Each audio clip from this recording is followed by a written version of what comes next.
শাকিব খানের Prince cinema এই রোজার ঈদে আসছে। জনমুখে বা পাবলিকের মুখে একটা বিষয় স্পষ্টভাবে বোঝা যাচ্ছে যে এই সিনেমা কি আদৌ রোজার ঈদে আসবে। এই সিনেমার শুটিং এখনো পর্যন্ত শেষ হয় নাই বা শুটিং শুরু করেছে মাত্র কয়েকদিন হলো।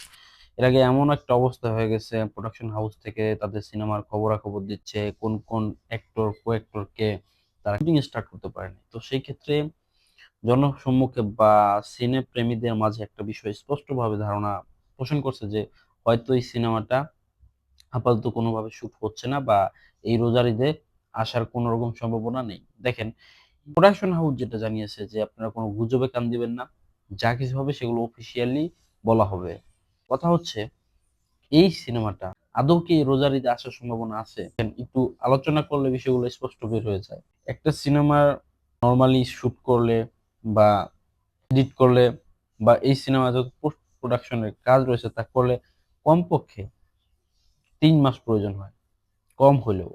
এখন কথা হচ্ছে, এখন থেকে রোজার ঈদ বাকি যেই সময় আছে, এই সময় এই সিনেমার শুটিং শেষ করে পোস্ট প্রোডাকশনের কাজ শেষ করে এডিটিং করে সমস্ত কাজ শেষ করে কি আদৌ ঈদে মুক্তি দেওয়া সম্ভব? উত্তর হচ্ছে সম্ভব।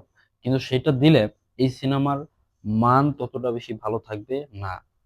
তাছাড়া এই সিনেমাতে যেসব ম্যাটেরিয়ালস ইউজ করা হবে, শোনা যাচ্ছে এ যাবৎকালে বাংলা সিনেমার যতগুলো সিনেমা আছে তার থেকে সবচেয়ে হাই রেঞ্জের অ্যাকশন, হাই রেঞ্জের ইকুইপমেন্ট এবং হাই রেঞ্জের সকল কোঅ্যাক্টর ব্যবহার করা হবে। তো সেই ক্ষেত্রে এটা স্পষ্ট প্রতীয়মান হয় যে এই সিনেমার যেই বাজেট বা যেই সময় নিয়ে নির্মাণ করার কথা, সেক্ষেত্রে এই রোজার ঈদে সিনেমা মুক্তি পাওয়ার কোনো রকম সম্ভাবনা নেই। কাজ না করে দিনের কাজ 10 দিনে করা হয়, তখন এই সিনেমা ভালো আশা করাটা বোকামি ছাড়া অন্য কিছু নয়। সো একটা বিষয় স্পষ্ট বুঝতে হবে, এই সিনেমাটা আমি চাই, আমার পার্সোনালি চাই যে এই রোজার ঈদে না আসে, কুরবানি ঈদে আসুক। কিন্তু এই সিনেমাটা এমন ভাবে নির্মাণ হোক যেটা হয়তো বাংলা সিনেমার চেহারাটাই পাল্টে দেবে। দেখা হচ্ছে পরবর্তী ভিডিওতে। Till then,